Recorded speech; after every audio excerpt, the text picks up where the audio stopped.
बढ़िया मौसम में जब बाहर खुदावन की आशीष बरस रही थी, हम सबको अपने भवन में आने का मौका दिया और लोग उसके भवन में मौजूद हैं। पिछली बार जब मैं आपसे मुखातिब हुआ था, आपसे मुलाकात करी थी, तो जो परमेश्वर का जो वचन खुदावन ने मुझे जो दिया था वो था कीपर ऑफ द ऑयल, यानी तेल का रखवाला जो आशीष को और अपनी अनॉइंटिंग को रखते हैं और वो किस प्रकार से उसका उपयोग कर सकते हैं। और जिस व्यक्ति के विषय में मैंने बात करी थी वो एक उसका नाम योआश था, जिसके विषय में एक छोटी सी वर्स लिखी गई। उस छोटे से वर्स में भी पूरी वर्स उसके लिए नहीं थी, वरन उसका सिर्फ एक हिस्सा उसके लिए लिखा गया था। कई बार मैंने पिछली बार बताया था कि कई बार हम लोगों की स्थितियां ऐसे ही होती हैं कि जब हमारे कामों को कई बार ऐसा लगता है, या हमारी प्लेस को, हमारी पोजीशन को जो है, हमें लगता है कि वो जो स्थान जो हम चाहते हैं वो नहीं दिया जा रहा, और हम कई बार उस स्थान के लिए बड़ी चिंतित होते हैं। We are taken for granted, इस तरह से लगता है। लेकिन परमेश्वर के वचन से अगर हम पढ़ेंगे और उससे जब हम सीखेंगे तो हमें पता चलेगा खुदावन ने हमें अपने लिए ठहराया है। It's not for the world. खुदावन ने हमें दुनिया के लिए नहीं ठहराया है कि हम कितनी इज्जत पाएं लोगों के दिलों में। आपका स्थान परमेश्वर के हृदय में होना चाहिए, और खुदावन कि अगर दिल को ना भाए, अगर खुदावन को हम ना भा सकें, तो दुनिया को अगर पसंद भी आ जाए अगर, तो मेरा मानना है कि वो सब किसी काम का नहीं। It's just worthless, it's just useless, किसी मकसद का नहीं है। और इसी वचन को का एक दूसरा हिस्सा आज मैं फिर से लेकर के तेल के भंडारी का दूसरा हिस्सा लेकर के इसके आगे बढ़ेंगे। और इस वचन को मैंने नाम दिया है, will you serve the Lord in your loneliness. क्या आप अपने प्रभु की सेवा अपने उस अकेलेपन में, जब आपको लगता है कि जब आपके काम को कोई देख नहीं रहा, जब इस संसार में कोई एप्रिसिएशन नहीं मिल रहा, क्या आप तब भी अपने खुदावंत की सेवा करना, क्या आप उसके पीछे चलना तब भी जारी रखेंगे? जिस व्यक्ति का मैंने जिक्र किया, योआश, ये तेल का भंडारी था। इसका काम क्या होता होगा दाऊद के नगर में? ये शायद दाऊद के नगर में अलग अलग जगह पर मशालें लगी रहती होंगी। तेल जमा करने का तो इसका काम था ही था, लेकिन ये कई जगहों पर जाता होगा जहाँ मशालें लगी होती होंगी। शहर को ये प्रज्वलित करता होगा, रोशन किया करता होगा कि दूर दूर तक जो है रोशनी जा सके, कि कोई दाऊद के शहर पे कोई हमला ना कर सके।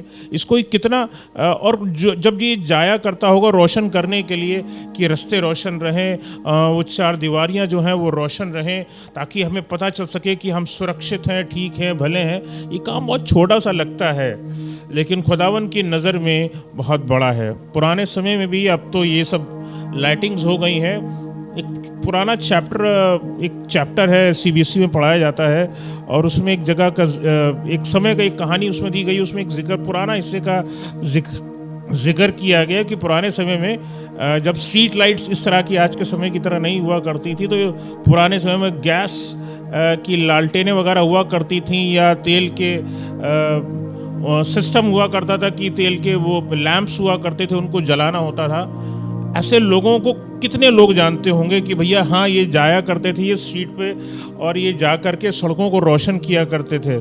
काम बहुत छोटा सा दिखाई देता है, लेकिन हम सब मसीही, हम उन तेल के भंडारियों की तरह हैं, हम उन अभिषेक के भंडारियों की तरह हैं। अगर आपका अभिषेक लोगों तक ना पहुँचे, आपके अंदर जो खुदावन ने आपको जो आशीषें दी हैं, अगर वो लोगों तक ना पहुँचे, तो क्या वो सिटी ऑफ डेविड जो है, क्या वो रोशन हो सकेगा? क्या लोगों के दिल रोशन हो सकेंगे? क्या उनकी जिंदगियां रोशन हो सकेंगी?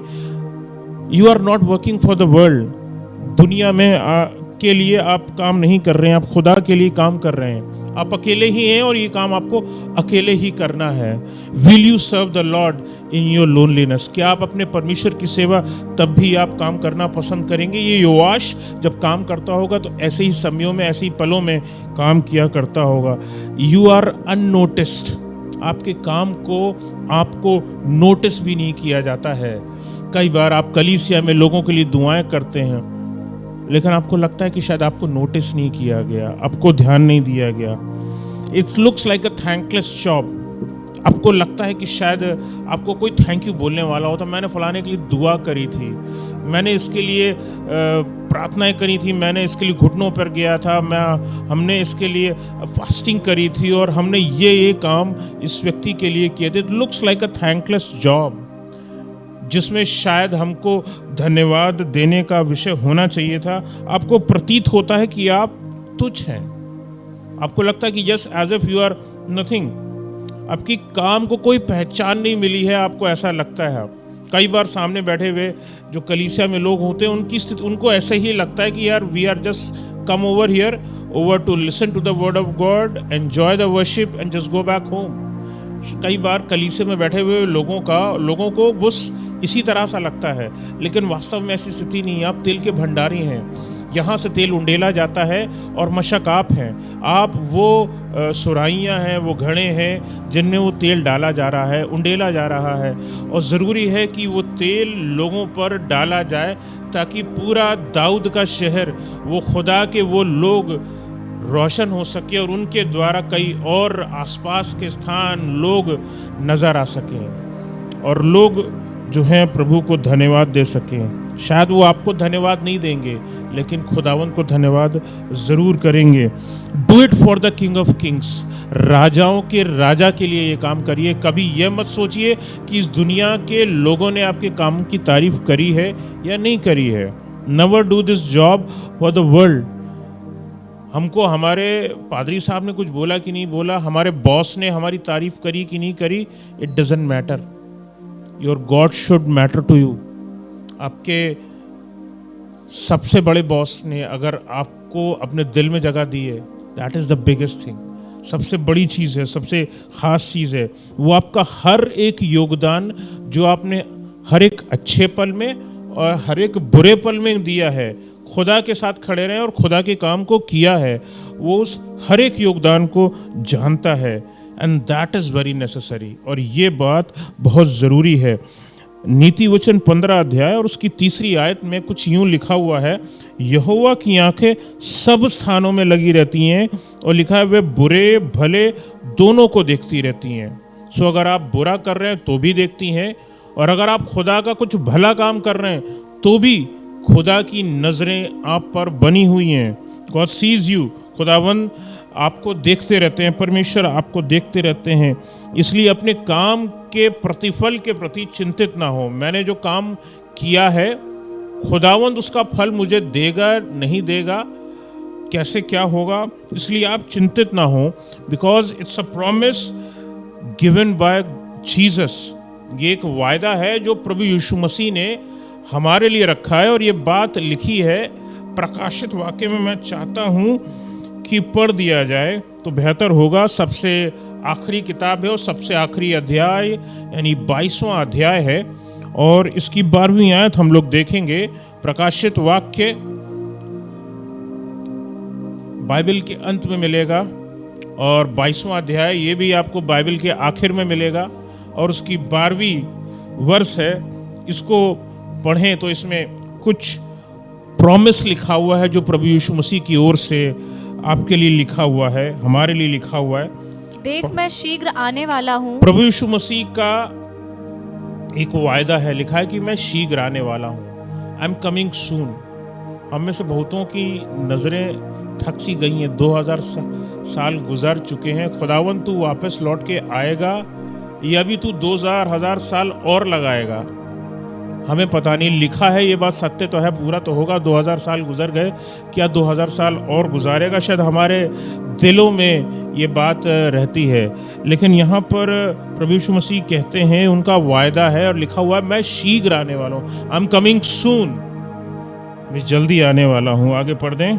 और हर एक काम के अनुसार बदला देने के लिए प्रतिफल मेरे पास है। पहले गलती यही मैंने पढ़ी थी जब, तो मुझे भी ये गलती निकली थी। लिखा था मैंने हर एक काम के अनुसार, लेकिन ये लिखा हुआ हर एक के काम के अनुसार। हर एक काम, हर एक ही काम, हर एक व्यक्ति के काम के अनुसार प्रभु यीशु मसीह जो हैं प्रतिफल देने के लिए दोबारा आएंगे। यानी कि अगर हमने खुदावंद के लिए कुछ भी काम किया है, whatever you have done for the Lord, do not worry about the whole world. खुदावंद की ओर से ये बात निश्चित है कि प्रतिफल आपके लिए रखा है। प्रतिफल का आधार आपका मसीह होना चाहिए।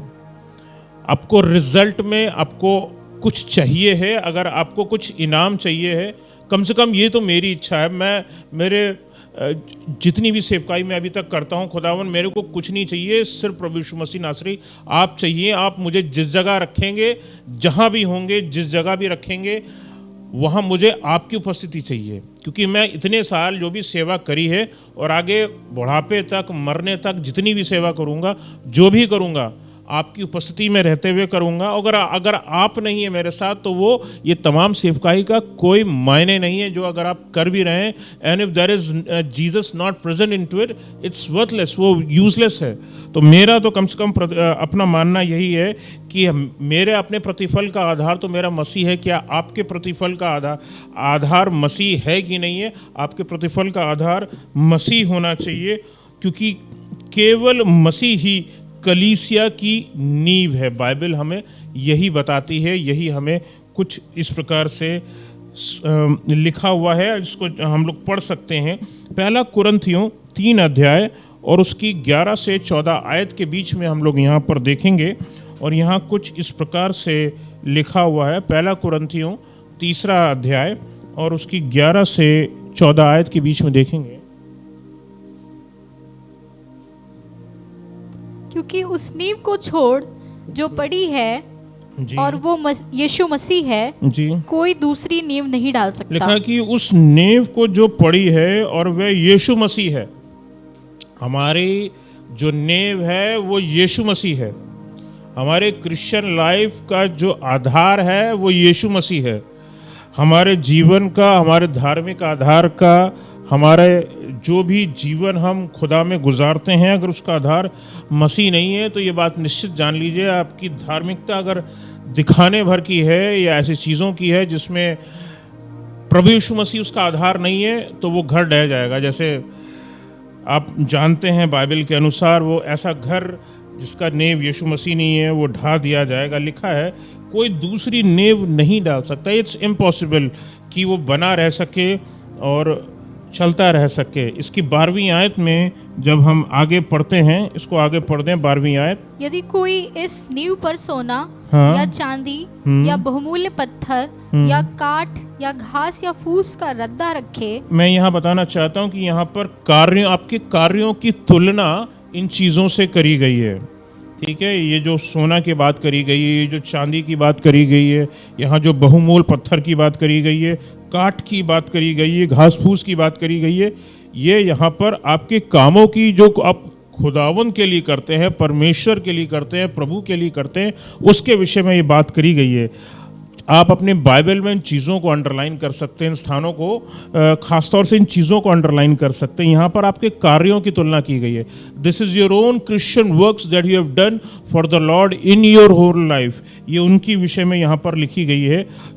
और ये बहुत स्पेशल है, बहुत ख़ास चीज़ है। और आगे पढ़ दें तो हर एक का काम प्रकट हो जाएगा। लिखा है कि हर एक का काम प्रकट हो जाएगा, क्योंकि वो दिन उसे बताएगा जी, इसलिए कि आग के साथ प्रकट होगा। लिखा है कि आपके काम जो हैं वो आग के साथ प्रकट होंगे, और वो आग हर एक का काम परखेगी कि कैसा है। लिखा है कि वो आग जो है हर एक का काम परखेगी। आग का काम होता है परखना। अब जो ऊपर जो आपने 12वीं आयत में जो तमाम अलग अलग चीज़ें पढ़ी हैं, इनको अगर आप ध्यान से देखोगे तो ये सब के सब आग में डाले जाते हैं। सोना भी आग में डाला जा रहा है, चांदी भी आग में डाली जा रही है, मतलब कठिन परिस्थितियों में डाली जा रही है। बहुमूल पत्थर भी जो हैं वो कहीं किसी चट्टान के नीचे दबे होते हैं। अगर यह मोती है तो अगर आप पाओगे तो वो समंदर की गहराइयों में मिलता है। ऑल्दो आजकल आर्टिफिशियल भी आते हैं, लेकिन वास्तविक वाले अगर आप पर्ल्स की बात करेंगे तो वो समंदर में गहराइयों में मिलते हैं। कुल मिलाकर के ऐसे स्थानों पर मिलते हैं जहाँ दबाव होता है। मसीही जीवन दबाव का जीवन है। मसीही जीवन एक ऐसा जीवन है जहाँ जब तक आप कष्ट और तकलीफ नहीं झेलेंगे, आपकी असली धार्मिकता, आपकी असली सेवा जो मसीह में रहते हुए है, तब तक नहीं परखी जाएगी। You are tested in such places. इनकी तरह टेस्ट किया जाता है। सोना भी आग में डाला जाता है, कुंदन बन करके बढ़िया निकलता है। चांदी के साथ भी ऐसा ही होता है। बहुमूल्य पत्थर भी कहीं पहाड़ों में, वो जितना पत्थर आपको लगता है कि छोटा सा पत्थर है, कहीं पहाड़ों में कहीं नीचे दबा होता है, लेकिन वो फिर भी बचा रहता है। उन पहाड़ उस वेट के, पहाड़ के वेट के बाद भी वो वहाँ बचा रहता है। कई बार जब मैं शिष्य को पढ़ रहा था, मैं सोच करके ताजुब कर रहा था, खुदा बाप ये पहाड़ पूरे इतने पता नहीं कितने टन का वेट इसके ऊपर होगा, लेकिन वो छोटा सा शायद वहाँ पे बहुमूल्य पत्थर, वो शायद हीरा या जो भी कोई भी है, वो वहाँ पर उस वेट को झेल रहा है। ये मेरी पीठ पे लाद दिया जाता तो मैं तो वहाँ पिच के मर गया होता, लेकिन खुदावन मैं वहाँ नहीं हूँ। लेकिन ऐसी परिस्थितियों में कहीं ना कहीं हमारा आत्मिक जीवन, हमारा मसीही जीवन परखा जाता है। इसी प्रकार से होता है। और आगे जो जिक्र दिए हैं कि या काट या घास या फूस, वो भी डाले जाते हैं आग में तप करके। क्या सोना चांदी और वेट के मानंद जैसे बाकी बहुमूल्य पत्थर निकलते हैं, क्या घास फूस निकलता है? क्या नहीं निकलता, खत्म हो जाता है, फिनिश हो जाता है। तो इसका मतलब क्या है?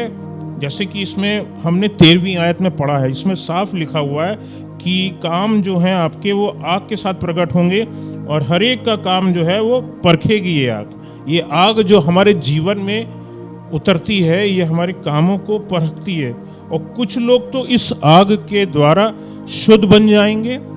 God's fire will actually make you new, आपको नया बना देगी, आपको शुद्ध बना देगी, आपको प्योर बना देगी, सोने की तरह आपको और बेहतर कर देगी। बिना उन परिस्थितियों में जाए हुए आप बोलिए कि आप सच्चे मसीही हैं, आप अच्छे मसीही हैं, आप जुबान से बोल सकते हैं, लेकिन खुदा जानता है कि उस परिस्थिति में, जब बुरी परिस्थिति में बेटा मैंने तुमको डाला, तुम्हारी स्थिति क्या हो गई थी? तुम मेरे विरोधी कुड़कुड़ा रहे थे, तुम मेरे विरोधी बड़बड़ा रहे थे। तो खुदावन इन सब चीज़ों को देखता है। और कुछ लोग आग के द्वारा शुद्ध बन जाएंगे, और जैसे आगे लिखा हुआ है, वे आग हर एक के काम को परखेगी। यानी कि कुछ लोग ऐसे होंगे जैसे घास या फूस या काट जब डाली जाती है आग में तो ख़त्म हो जाती है। यानी कि ऐसे लोगों का नामो निशान भी खुदावन अपने जहन में रखना पसंद नहीं करता। खुदावन अपने उन लोगों को अपने जहन में, अपने दिल में स्थान देता है जो उसके दिल के करीब है, जो उसके लिए काम करते हैं, जो उसके समीप बने रहते हैं, और जो उसको अपने घरों में आने का मौका देते हैं और जिसके करीब बने रहना चाहते हैं। तो सोचने की बात है कि इतने दबाव में हमें काम करना पड़ता है। विश्वासी के कार्य सोना या चांदी तब ठहरेंगे जब वो विश्वास योग्य होंगे। हमें विश्वास योग्य बनना है, खुदावंत के सम्मुख विश्वास योग्य बनना है। दूसरा काम ऑब्वियसली हमें धैर्यवान बनना होगा। हम इन परिस्थितियों में जाएंगे, रिजल्ट्स एकदम से नहीं आएंगे। So you need to be faithful, and आपको ये देखना होगा कि आप धैर्य के साथ मसीही जीवन को गुजारें। तीसरी चीज, परमेश्वर की ओर दृष्टि करते रहना है। परमेश्वर की ओर दृष्टि करते रहना है। हमारे लिए सहायता कहीं और से उपलब्ध नहीं होती, बाइबल भी हमको यही सिखाती है। इसलिए आपकी सहायता के लिए आप दुनिया की ओर ना देखें कि हमको फलाना अंकल या हमारे बॉस या हमारी फ्रेंड हमको हमारे लिए सहायता कर देगी। अनजाने स्थानों से आपकी सहायता हो जाएगी खुदावंत के द्वारा से। आपके काम फंसे होंगे, खुदावन आपके उन रुके हुए कामों को कर देता है। आपको पता भी नहीं लगता, लेकिन खुदावन आपकी ओर से लड़ रहा होता है। इससे पहले कि शायद आपने दुआएं करना शुरू भी नहीं करी होती, खुदावन ने आपके लिए काम तब से करना शुरू कर दिया होता है। So it's that oil that's it's working in you and you are working in the Lord. आप खुदावन में काम कर रहे हैं, उसके वजह से खुदावन भी आपके लिए काम करता रहता है। सो धैर्यवान होना बहुत ज़रूरी है। परमेश्वर की दृष्टि करते रहें। और एक मसीही के लिए सबसे उत्तम चीज़ जो अहम है वो हमारे लिए प्रभु के दूसरे आगमन पर भरोसा रखें कि वो आएगा ज़रूर। उसने वायदा किया है तो आएगा ज़रूर, उस पर भरोसा रखें। और बादलों पर उठाए जाने के लिए कार्य करते हुए पाए जाएं। यानी कि if you believe that the Jesus Christ is coming, अगर आपको ये विश्वास है कि प्रभु यीशु मसीह का दूसरा आगमन है और वो निकट है प्रभु यीशु मसीह के कहने के अनुसार, तो हमें काम करते हुए पाया जाना है, चाहे इधर चाहे उधर चाहे जिधर। और ये हमारे लिए ज़रूरी है। 14वीं आयत को इसकी पढ़ देंगे, 1 कुरिन्थियों 3 अध्याय 14वीं आयत। जिसका काम उस पर बना हुआ स्थिर रहेगा जी, वो मजदूरी पाएगा। अहम बात पढ़ी है इसमें, बहुत लिखी है, लिखा है जिसका काम उस पर बना हुआ है, यानी यीशु मसीह पर बना हुआ है, उस खुदावंद पर बना हुआ है, वह स्थिर रहेगा और वह मजदूरी पाएगा। लिखा है इस वजह से वो व्यक्ति मजदूरी पाएगा। अब एग्जाम्पल लेते हैं प्रभु यीशु मसीह के जीवन से।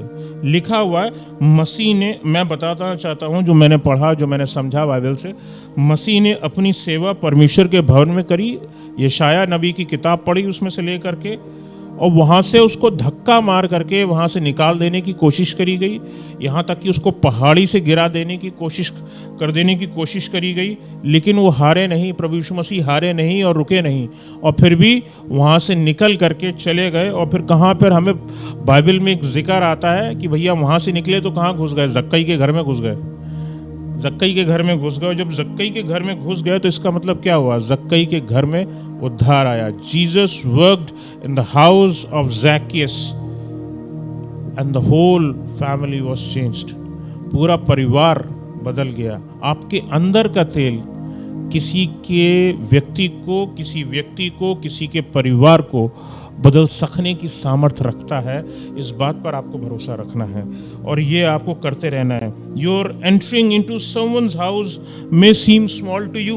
आपको लगता है कि यार मैं किसी से मिलने जा रहा हूँ, मैं किसी से बात करने जा रहा हूँ, शायद वो बात बहुत छोटी हो सकती है आपके दृष्टि में, लेकिन जब आप अपने प्रभु को अपने साथ रखेंगे और मौका ढूंढिए कि किस प्रकार से आप खुदावन के वचन को, खुदावन की बातों को जो आपके जीवन में हुई हैं उससे आशीष दे सके लोगों को, तो खुदावन आपको बरकत देगा। जिस प्रकार से जक्कई की ज़िंदगी बदल गई, उसी प्रकार से खुदावन आपको इस्तेमाल करेगा और ज़िंदगी बदल जाएगी। प्रभु यीशु मसीह ने भी जो है सलीब पर लटक कर जो हमारे पापों के लिए रखी गई थी, उससे, हमारे पापों से हमको छुटकारा दिया और उस काम की मजदूरी प्रभु यीशु मसीह को मिली। उस काम की मजदूरी प्रभु यीशु मसीह को मिली। और वो मजदूरी क्या थी, उसके बदले में उसका इनाम क्या था? प्रभु यीशु मसीह को परमेश्वर यहोवा के दाहिने हाथ बैठने का अजर मिला है, कि वो उसके दाहिने हाथ मौजूद है। This is the most wonderful thing. If you work with Jesus, if you work with God, God will make sit with you. बेटा मेरे साथ आकर के बैठो, तुम्हारा स्थान मेरे बगल में है। कौन खुदावन के साथ बैठ सकता है? वरन मैं बोलता हूँ कौन उसके सम्मुख बना भी रह सकता है? लेकिन वो खुदावन ही है जो चाहता है कि हम उसके लिए काम करें। हमने खुदावन को नहीं चुना है, इस बात पर हमेशा ध्यान में रखिए। आप खुदावन के पास नहीं आए, खुदावन ने आपको बुलाया है, खुदावन ने आपको चुना है और खुदावन ही आपको उस मार्ग पर लिए हुए चलता है। You just have to be persistent. आपको बने रहना है, लगे रहना है, और खुदावन आपको उसका इनाम आपको ज़रूर देगा, ज़रूर से देगा। It is uncomfortable. दूसरे पॉइंट पे आता हूँ। फर्स्ट पॉइंट था इट इज़ अननोटिस्ड, दूसरा पॉइंट है इट इज़ अनकम्फर्टेबल। ठीक है ना? मसीही जीवन, आनंद का जीवन तब है जब आप मसीह को साथ में लिए चले और सिर्फ मसीह में आनंद कर रहे हो। लेकिन वास्तविकता दूसरे हिस्से की ये है कि ये बड़ा अनकंफर्टेबल होता है, बहुत कठिन वाला जीवन होता है। परमेश्वर द्वारा प्रदान किए गए कार्य सब सरल होंगे, ये बात आवश्यक नहीं है। ठीक है, कुछ काम सरल हो सकते हैं। खुदावन ने कुछ बोला, हाँ भाई, जैसे आज का वचन मेरे को दे दिया कि हाँ भाई ये काम सरल है, ठीक है, okay, you have to go and preach, okay, done. लेकिन कुछ काम बड़े हो सकते हैं, कुछ काम कठिन हो सकते हैं कि भैया चर्च की बिल्डिंग को खड़ा करना है, चर्च के लिए फाइनेंसेस को खड़ा करना है, चर्च में मुझे कुछ चीज़ों को, यहाँ बेंचेस को लगाना है, मुझे टेबल्स को लगाना है, कुछ चीज़ें करनी है, चर्च का कुछ म्यूज़िक सिस्टम है वो ख़राब हो रहा है, उसको बदलना है।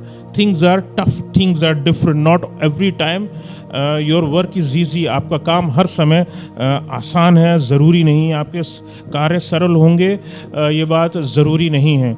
ठीक है, so it's a uncomfortable situation. आप आसान परिस्थिति में नहीं होते हैं। You just have to be obedient to God. आपको जिस परमेश्वर ने आपको बुलाया है अपने निकट, वही आपको मार्ग दिखाता है। इस बात पर आपको यकीन रखना ज़रूरी है। सो बी ओबीडियंट टू गॉड, यानी परमेश्वर के आज्ञाकारी बने रहिए। Be faithful in difficult times. Easy times में तो हर आदमी फेथफुल बने रहने की बात करता है, but B faithful in difficult times. कठिन परिस्थितियों में भी अपने प्रभु परमेश्वर पर विश्वास रखिए, उसके ऊपर विश्वास रख करके अपने जीवन को, उस मसीही जीवन को जीते रहिए। Be faithful in difficult times. Jesus said to his disciples, उन प्रभु यीशु मसीह ने अपने चेलों से कहा, यदि कोई मेरे पीछे आना चाहे तो अपने आप का इनकार करे, अपने आप का इनकार करे, अपने आपे का इनकार करे और क्रूस उठाए और मेरे पीछे हो ले। Only 12 Jesus remained with Jesus. 60 लोगों ने उसका साथ छोड़ दिया, 60 लेफ्ट हिम। इससे पता चलता है कितना अनकंफर्टेबल सिचुएशन है ये, ठीक है ना। 60 लोग छोड़ करके चले गए, ठीक है। सो कठिन चीज है ये, it's not an easy thing. And certainly ऐसी परिस्थितियों में आप बोलोगे, आपकी प्रेयर यही होनी चाहिए, लॉर्ड आई नीड यू। आपकी सहायता के बिना मैं ये काम कभी नहीं कर सकता, अपने सामर्थ्य में कभी नहीं कर सकती है इस काम को। इस चीज़ को हमेशा अपनी प्रार्थना में रखना है। You can never do the work of God in your own power. खुदावन के काम को आप अपनी सामर्थ्य में रह करके कभी नहीं कर सकते, अपनी शक्ति में रह करके कभी नहीं कर सकते। इस चीज़ को मैंने अपने जीवन में देख लिया और परख लिया, और ये टेस्टेड प्रूफ है। कम से कम मैं तो अपने जीवन से इस चीज़ को देख चुका हूँ कि मैंने जब जब सोचा कि उस काम को, मैं किसी काम को अपनी शक्ति की, अपने इस जिस्म की शक्ति की सामर्थ्य में रहकर मैं कर सकूं, मैंने नहीं कर पाया उस चीज़ को। लेकिन जब जब मैंने प्रार्थनाएं करके हमने कहा खुदावन ये मेरे बस के बाहर है, आप ही काम करिए, यू डू इट, एंड खुदावन के द्वारा से वो काम संभव होने पाया। So this should be your prayer, Lord I need you in my loneliness. मेरे उस अकेलेपन में खुदावन मुझे आपकी सहायता चाहिए, क्योंकि मैं अकेला हूँ। अगर मैं आपको इस अकेलेपन के बारे में पढ़ाऊँ तो कुछ बड़े खूबसूरत साथ मुझे दिखाई देता है। मुझे एलिया जब दिखाई देता है तो उसके साथ मुझे एलीशा खड़ा हुआ दिखाई देता है। जब मैं एलीशा को देखता हूँ तो मुझे उसके साथ गेहजी दिखाई देता है। वरन अगर मैं उस हिस्से को थोड़े, जब एलिया के उठाए जाने का जिक्र पढ़ता हूँ तो मुझे पता चलता है कि एलीशा ने से विरोध में जो है उसके 50 और उसके पीछे चलने वाले डिसाइपल्स थे, वो जगह जाकर ढूंढ जा करके देखने लगे कि लाओ जा करके देखी कि कहीं एलिया यहाँ तो नहीं, एलिया वहाँ तो नहीं, और वो ढूंढते रहे थे। So you can say Elisha had about 50 disciples. You can say Yeshu मसीह के पास 12 चेले थे। पौलुस का साथ देने के लिए उसका सिलास था, लेकिन ये अगर योआश का देखें तो ये अकेला था। कई बार हम भी ऐसी परिस्थितियों में पाए जाते हैं कि हम भी अकेले होते हैं। You seem uncomfortable, Lord I need you in my loneliness. मुझे अपने अकेलेपन में खुदावन आपका साथ चाहिए, क्योंकि मैं आपका काम उस अकेलेपन में ना कर पाऊंगा। तूने बहुतों को तो बहुत साथी दिए हैं, मेरा साथी तू बन। अगर तू मेरा साथी नहीं बनेगा तो मैं नहीं कर पाऊंगा, ये जीवन का पार मैं नहीं पाने पाऊंगा, ये आपकी सेवा को जो दिखाई देती है नहीं करने पाऊंगा। बाइबल बताती है पौलुस और स्तिफनुस डटे रहे। पौलुस ने 5 बार 40 एक कम 39 कोड़े खाए।